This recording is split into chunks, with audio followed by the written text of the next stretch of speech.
un horloger suisse, invente en 1796 la boîte à musique. En tournant une manivelle, un cylindre à picot soulève des lames métalliques et leur vibration produit alors une mélodie largement reconnaissable. En 1866, un fabricant de boîtes à musique allemande, Paul Lockmann, va inventer un nouveau support musical.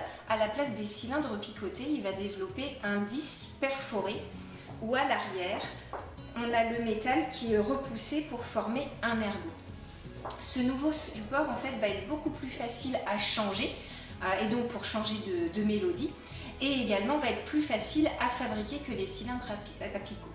Par contre, la durée de la mélodie est tout aussi limitée sur un disque que sur un cylindre.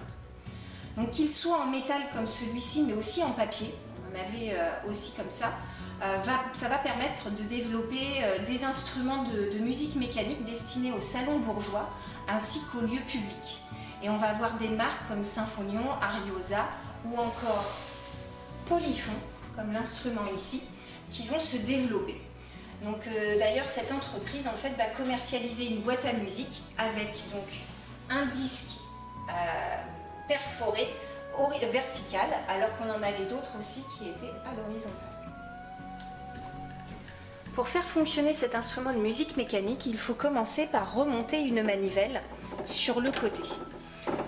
Cette manivelle va faire remonter un ressort placé ici derrière la vitre. Et c'est ça qui va stocker l'énergie. Pour la délivrer, il va falloir prendre une pièce, donc 10 centimes d'euros, ça fonctionne, la glisser dans la fente ici afin de délivrer l'énergie contenue dans le ressort. Une fois l'énergie du ressort délivrée, ça va entraîner cette roue dentée ici qui va venir faire tourner le disque.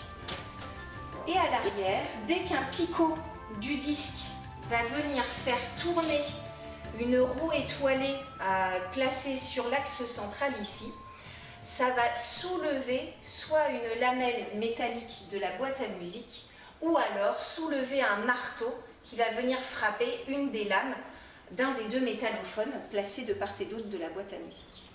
Donc si on résume, nous avons l'énergie remontée par une manivelle dans le ressort, délivrée par la pièce, un support musical qui est sur le disque, l'interface mécanique qui est la roue étoilée au centre et l'instrument qui va produire la mélodie qui est la boîte à musique, donc avec les lamelles et les deux métallophones.